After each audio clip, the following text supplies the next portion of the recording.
Dear students, today we are going to discuss about the next video of the evolution, and today's topic is tracing evolutionary relationship. जैव विकास हुआ है, simple to complex हुआ है, और इसको कैसे हम प्रूफ करेंगे, इसके एविडेंसेस क्या क्या हैं, इसके जो डिफरेंट पॉइंट्स हैं उसको हम लोग वन बाय वन डिस्कस करेंगे. Number one,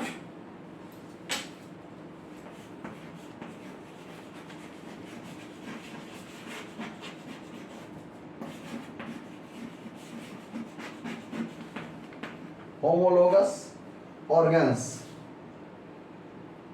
These are the organs of the organisms which are having similar structure, origin, but they perform different functions. जीवों के कुछ ऐसे अंग हैं, जीवों में कुछ ऐसे अंग हैं जो रचना उत्पत्ति एक जैसी होती है, लेकिन उसके कार्य भिन्न भिन्न होते हैं. इसके एग्जाम्पल्स हैं four limbs of frog, four limbs of lizard, four limbs of horse and four limbs of man. इन सभी विभिन्न जंतुओं के फोर लिम्स माने आगे वाली भुजा, जैसे फ्रॉग का है, लिजर्ड का है, हॉर्स का है और मैन का, इन सभी जंतुओं के फोर लिम्स का बोन का स्ट्रक्चर देखा जाए तो सब में एक जैसा है. केवल उसके साइज का अंतर है. फ्रॉग का छोटा होगा, लिजर्ड का और भी छोटा होगा, हॉर्स का ज़्यादा बड़ा होगा और मैन का मीडियम साइज का होगा. लेकिन इन सभी जंतुओं के हड्डियों का विन्यास, उसकी व्यवस्था एक जैसी है. जैसे ऊपर वाली हड्डी को हम लोग कहते हैं ह्यूमरस, यहाँ पर दो हड्डियाँ हैं, रेडियस एंड अल्ना. उसके बाद है मेटाकार्पल्स, कार्पल्स एंड फ्लेंस. लेकिन इन सभी जंतुओं में ये सभी ऑर्गन्स या फोर लिम्स जो है यह अलग अलग काम करता है. इट मीन्स होमोलोगस ऑर्गन का स्टडी करके हमें ये पता चलता है कि सही मायने में इवोल्यूशन हुआ है और विभिन्न जीवों के हड्डियों का विन्यास एक जैसा है. इसका मतलब ये हुआ कि all these organisms have been evolve from a common ancestor. अलग अलग वातावरण में रहने के कारण इनमें कुछ अंतर आ गया.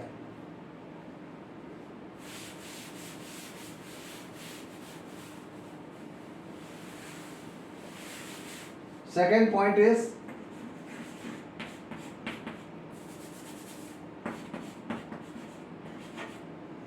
Analogous organs.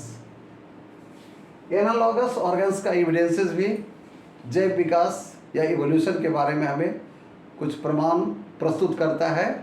और these are the organs which are different in origin and structure but they perform similar function. ऐसे अंग जिसकी ऑरिजिन और डेवलपमेंट डिफरेंट होता है, उसमें कोई समानता नहीं है, लेकिन उनके फंक्शंस सिमिलर होते हैं. जैसे wings of butterfly and wings of bat. दोनों जीवों में विंग्स पाए जाते हैं और ये विंग्स का दोनों में सिमिलर फंक्शन है. इन दोनों जीवों को ये उड़ने में मदद करते हैं. लेकिन अगर इसके अंदर की रचना, उसके हड्डियों के विन्यास और बाकी चीज़ को देखा जाए, उसमें कोई समानता नहीं है. इसका मतलब ये हुआ कि butterfly and bat have been evolve from different ancestors. इनके पूर्वज अलग रहे होंगे, इसीलिए इसमें डिफरेंसेस है. ये भी इवोल्यूशन से रिलेटेड कुछ प्रमाण प्रस्तुत करता है. Third point is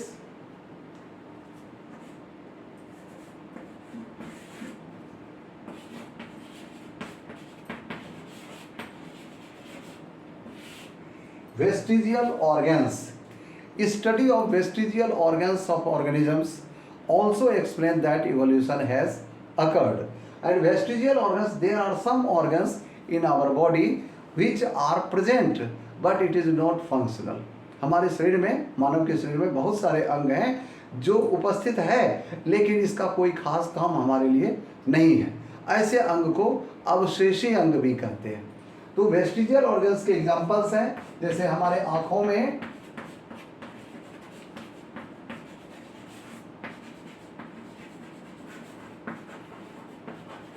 nictitating membrane पाया जाता है।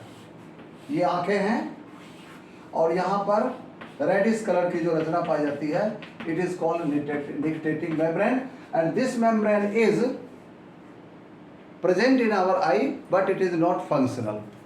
और दूसरे जीवों में जैसे फ्रॉग वगैरह में ये फंक्शनल है और वहाँ पर ये काम करता है। दूसरा है वर्मीफॉर्म appendix.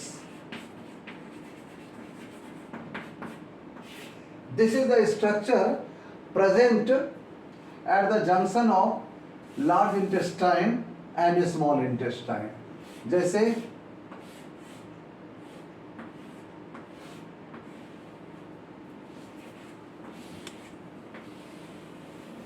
ये हमारा स्मॉल इंटेस्टाइन है, ये लार्ज इंटेस्टाइन है, दोनों के जंक्शन पर एक फिंगर लाइक प्रोजेक्शन पाया जाता है जिसको वर्मीफॉर्म अपेंडिक्स कहते हैं। This structure is present in our alimentary canal but it is not functional. There is no need of this organ in our body. दूसरे जीवों में जैसे रैबिट वगैरह में इसका साइज बहुत बड़ा होता है और वो चूँकि सेलुलोज को ज़्यादातर प्लांट मटेरियल को खाता है, तो इसके अंदर सेलुलोज डाइजेस्टिंग खास तरह के बैक्टीरिया होते हैं जो सेलुलोज के डाइजेशन में मदद करता है। और निक्टेटिंग मेम्ब्रेन, वर्मीफॉर्म अपेंडिक्स,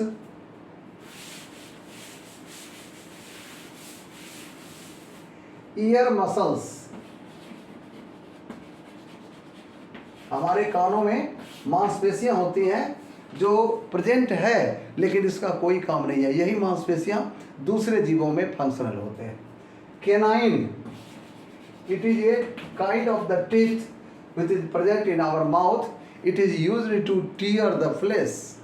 मांस को चीरने में मदद करता है। जितने भी मांसाहारी जीव हैं उसमें ये बहुत फंक्शनल होता है, काम करता है। और हम लोग चूँकि ओमनीवोर्स हैं इसलिए इसका कोई ज़्यादा उपयोग हमारे लिए नहीं रह जाता है। कॉकिक्स, पुच्छास्थि, ये कॉकिक्स जो है हमारे रीढ़ की हड्डियों का लास्ट बोन है और ये अवशेष के रूप में हमारे बॉडी के अंदर है। यही चीज़ जो मंकी वगैरह है जिनमें ये पूंछ होती है उसमें ये अपना काम करता है।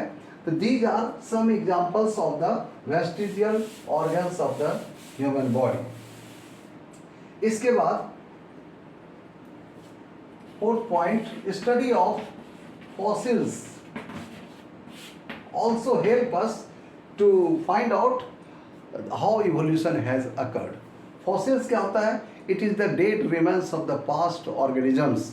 भूतकाल में इस पृथ्वी पर जो जीव, पौधे या जंतु थे उसके शरीर का कुछ न कुछ अंग अवशेष के रूप में पत्थर या मिट्टी के चट्टानों के बीच अंदर में पाया जाता है। खुदाई करने पर ये बाहर निकलते हैं और वो बहुत बड़ा प्रमाण साबित करता है।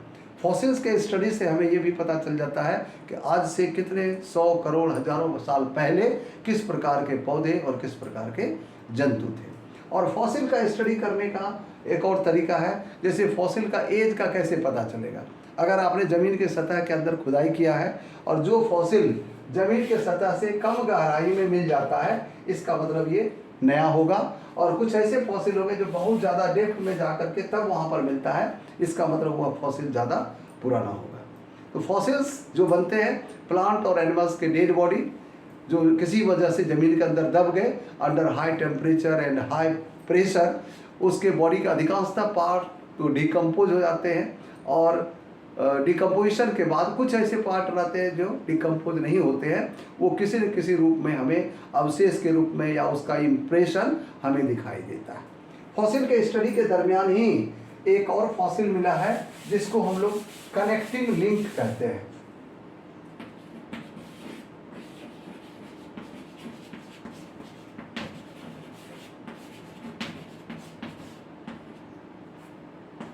कनेक्टिंग लिंक, कनेक्टिंग लिंक का मतलब हुआ कि कुछ ऐसे जीव के फॉसिल मिले हैं जो दो अलग अलग जीव समूहों के बीच लिंक का काम करता है। जैसे एक फॉसिल मिला है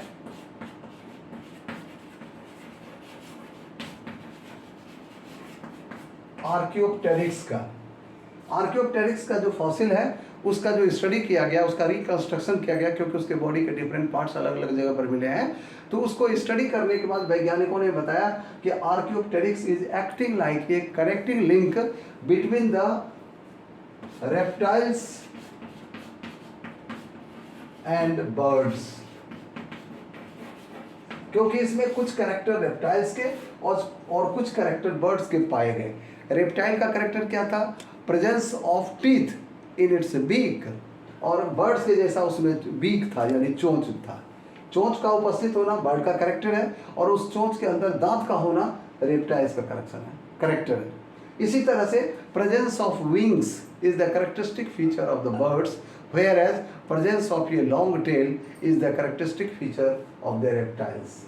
इस तरह से आर्कियोप्टेरिक्स के स्टडी करने से हमें ये पता चलता है कि एव्स यानी बर्ड्स ग्रुप का जो डेवलपमेंट हुआ है वो रेप्टाइल जैसे जीवों से हुई। और यही चीज़ हम लोग क्लासिफिकेशन में भी पढ़ते हैं कि प्लांट और एनिमल का जो क्लासिफिकेशन आप पढ़ोगे तो उसमें आपको पता होगा कि पहले रेप्टाइल्स ग्रुप को रखा गया, उसके बाद बर्ड्स को रखा गया है, because birds have evolved from reptiles।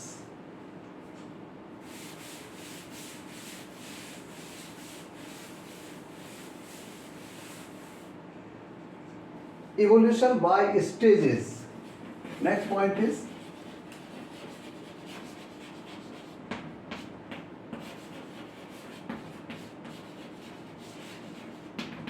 वैज्ञानिकों ने जब इवोल्यूशन के बारे में स्टडी किया तो उनका एक कंक्लूजन आया कि इसका उनका कहना था कि इवोल्यूशन जो है स्टेज वाइज होता है। According to the need of the organism there are some organs which developed more. इसका एक एग्जांपल दिया गया है, यूजफुलनेस इन इंटरमीडिएट स्टेजेस, जैसे मतलब usefulness in the intermediate stages, जीवों के शरीर में कुछ ऐसे अंग हैं जो अभी पूर्णतः विकसित है और पुराने जीवों में वो कम विकसित थे। इसका एग्जांपल दिया गया आई ऑफ प्लेनेरिया। प्लेनेरिया एक मल्टीसेलुलर जीव है जिसका शरीर इस प्रकार का होता है और इसमें 2 आईज हो जाते हैं। It is the beginning stage of the eye जो लाइट के प्रति संवेदनशील है। इसका मतलब ये स्ट्रक्चर जो इसमें डेवलप हुआ है वो इसकी रिक्वायरमेंट के हिसाब से, इस जंतु को अपने भोजन की तलाश में सूटेबल रहने के लिए जगह खोजने के लिए इसको इधर उधर घूमना था, और उसमें इसकी जो आई है it is very sensitive to light, and with the help of the eye this organism is able to search its food and its dwelling place.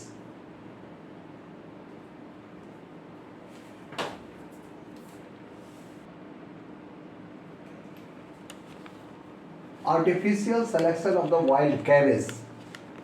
Cabbage का आर्टिफिशियल सिलेक्शन जो ह्यूमन बींग्स के द्वारा हुआ है, इसकी उत्पत्ति देखिए, wild cabbage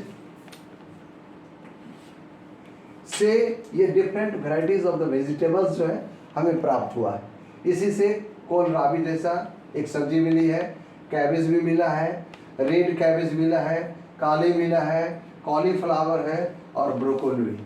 These are different varieties of the vegetables which are available to us।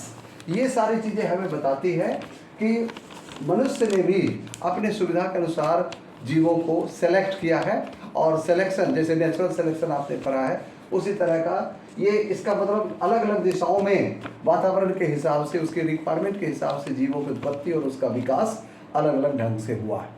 Evolution should not be equated with the progress. हमेशा इवोल्यूशन को प्रोग्रेस ही नहीं मानना चाहिए, क्योंकि इवोल्यूशन जो है एक ही डायरेक्शन में नहीं होता है। कई बार आपको स्टडी करने पर मिलेगा कि जो प्रेजेंट ऑर्गेनिज्म है ये इससे पहले वाला ऑर्गेनिज्म जो है कुछ मामले में ज़्यादा अच्छा था।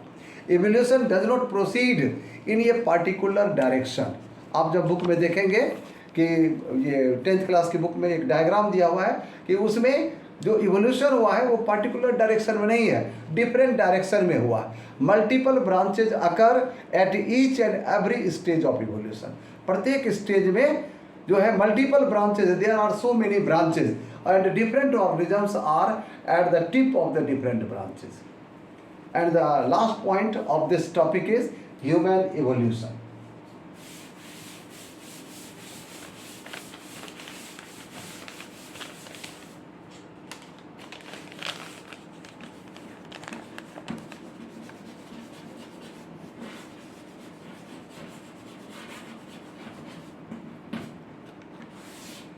ह्यूमन इवोल्यूशन, आदमी का जो इवोल्यूशन है उसके बारे में जब वैज्ञानिकों ने स्टडी किया तो ऐसा मानना है वैज्ञानिकों का कि human beings originated on this earth about 15 million years ago.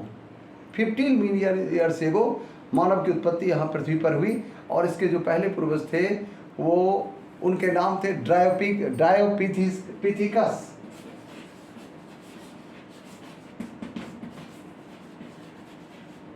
इससे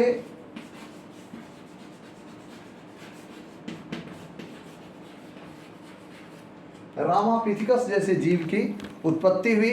डायोपिथिकस वॉज मैन लाइक,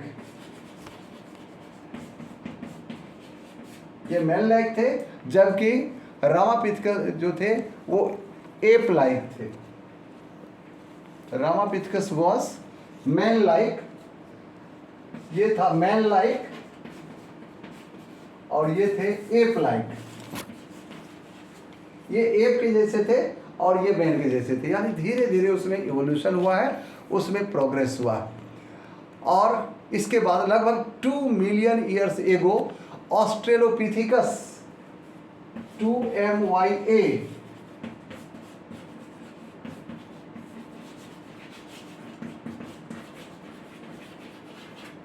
जैसे जीवों की उत्पत्ति हुई. And they were found in the African grassland. Africa के घास के मैदानों में ये मिले थे. और ऐसा माना जाता है कि अफ्रीका से मानव की उत्पत्ति हुई. The origin point of human being is the Africa.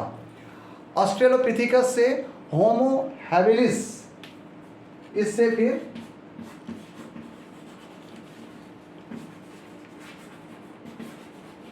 जीव की उत्पत्ति हुई. होमो हैबिलिस से होमो इरेक्टस जीव की उत्पत्ति हुई. और इरेक्टस का मतलब हुआ जो इरेक्ट होकर के, पहले हमारे जो पूर्वज थे वो ऐसे झुक करके चलते थे और धीरे धीरे वो खड़े होने लगे. और जो होमो इरेक्टस है वो सीधा खड़ा होकर के चलने लगा, इसलिए उसका नाम होमो इरेक्टस रखा गया.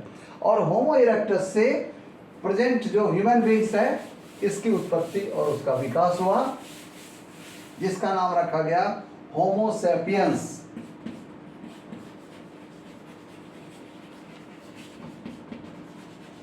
और इसी का जो अभी वर्तमान नाम वैज्ञानिक लोग या हम लोग पढ़ते हैं वो 2 बार सैपियंस लिखा जाता है. तो ये वर्तमान मानव है जिसके अंतर्गत हम लोग आते हैं. वैज्ञानिकों का ऐसा मानना है कि ओरिजिनेशन पॉइंट जैसे अफ्रीका में ये जीव थे, वहाँ से ये विभिन्न दिशाओं में फैल गए, डिफरेंट कॉन्टिनेंट्स में गए. They reached west Asia, east Asia, Indonesia, Philippines, Australia and America. इस तरह से विभिन्न कॉन्टिनेंट्स में ये फैल गए. Groups of migrants would mix at times and separate other times. ये जो घुमक्कर टाइप के थे वो कभी कभी आपस में एक दूसरे से मिल जाते थे और फिर कभी एक दूसरे से अलग हो जाते थे.